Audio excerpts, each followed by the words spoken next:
اپنے عہدیداروں کے بارے میں نظر رکھنا، ان کو خوب آزمائش کے بعد منصب دینا، کبھی رعایت اور جانبداری کی بنا پر انہیں منصب عطا نہ کرنا، اس لیے کہ یہ باتیں ناانصافی اور بے ایمانی کا سرچشمہ ہیں۔ ایسے لوگوں کو منتخب کرنا جو آزمودہ اور غیرت مند ہوں، اور ایسے خاندانوں میں سے جو اچھے ہوں، کیونکہ ایسے لوگ بلند اخلاق اور بے داغ عزت والے ہوتے ہیں، حرص و طمع کی طرف کم جھکتے ہوں، اور نتائج و عواقب پر زیادہ نظر رکھتے ہوں۔ ان کی تنخواہوں کا معیار بلند رکھنا، کیونکہ اس سے انہیں اپنے نفوس کے درست رکھنے میں مدد ملے گی اور اس مال سے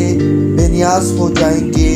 جو ان کے ہاتھوں میں بطور امانت ہوگا۔ اس کے بعد بھی وہ تمہارے حکم کی خلاف ورزی یا امانت میں خیانت کریں تو تمہاری حجت ان پر قائم ہوگی۔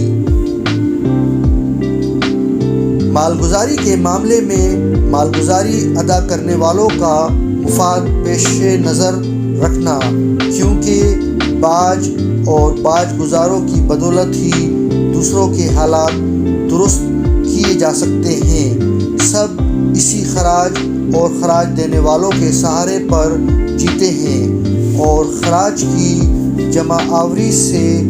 زیادہ زمین کی آبادی کا خیال رکھنا،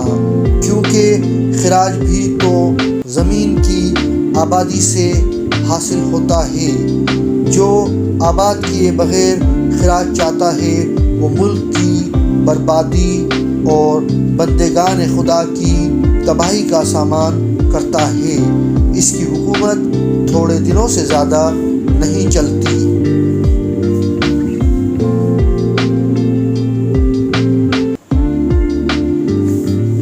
پھر تمہیں تاجروں اور صناعوں کا خیال رکھنے اور ان کے ساتھ اچھے برتاؤ کی ہدایت کی جاتی ہے۔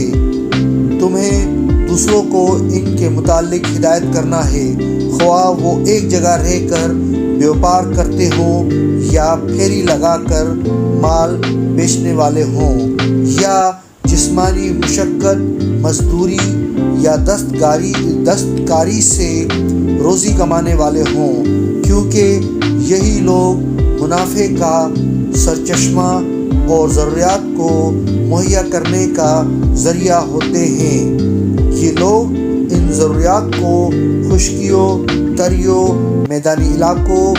یا پہاڑوں جیسے دور افتادہ مقامات سے درآمد کرتے ہیں جہاں لوگ پہنچ نہیں سکتے، نہ وہاں جانے کی ہمت کرتے ہیں۔ یہ لوگ امن پسند اور صلح جو ہوتے ہیں، ان سے کسی فساد اور شورش کا اندیشہ نہیں ہوتا۔ یہ لوگ تمہارے سامنے ہوں یا جہاں جہاں دوسرے شہروں میں پھیلے ہوئے ہوں، تم ان کی خبر گیری کرتے رہنا۔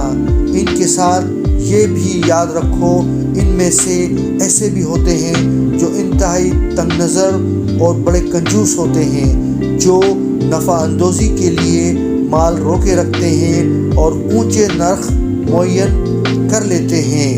یہ چیز عوام کے لیے نقصان دہ اور حکام کی بدنامی کا باعث ہوتی ہے، لہٰذا ذخیرہ اندوزی سے منع کرنا، کیونکہ رسول اللہ صلی اللہ علیہ وآلہ وسلم نے اس کی ممانعت فرمائی ہے۔ پسماندہ اور افتادہ طبقے جن کا کوئی سہارا نہیں ہوتا، مسکینوں، محتاجوں، فقیروں اور معذوروں کا طبقہ ہے۔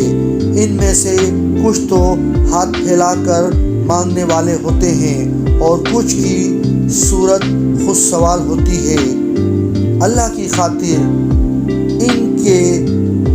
بارے میں ان کی حفاظت کرنا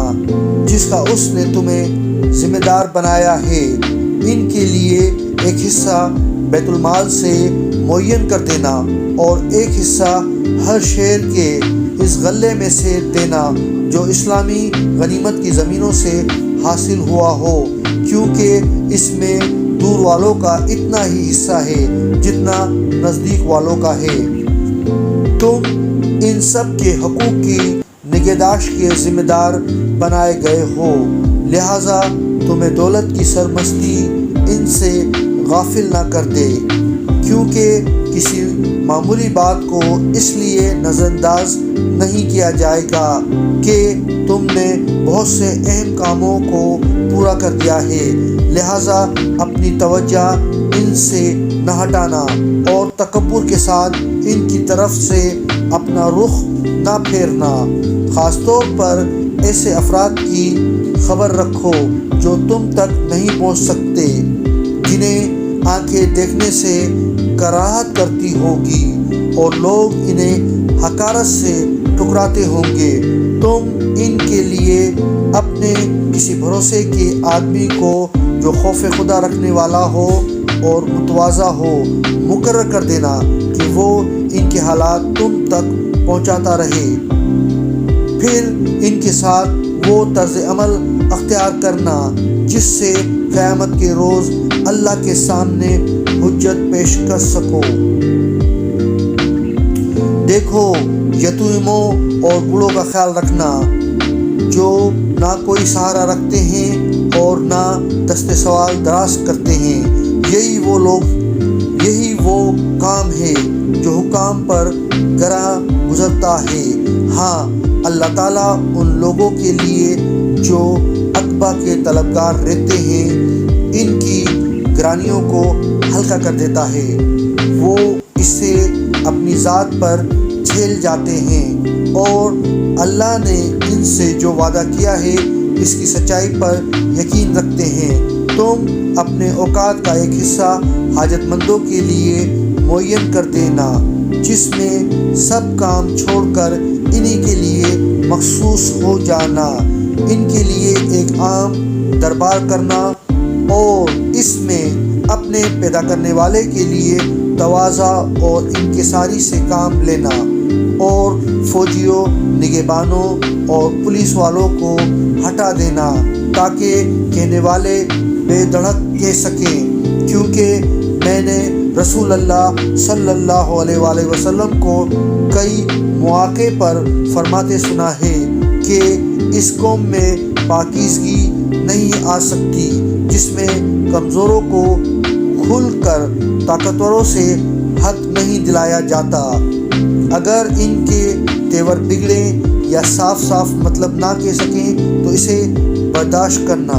تنگ دلی اور نحوست کو ان کے مقابلے میں پاس نہ آنے دینا۔ اس کی وجہ سے اللہ تم پر اپنی رحمتوں کے دامن کو پھیلا دے گا اور اپنی فرما برداری کا تمہیں اجر دے گا۔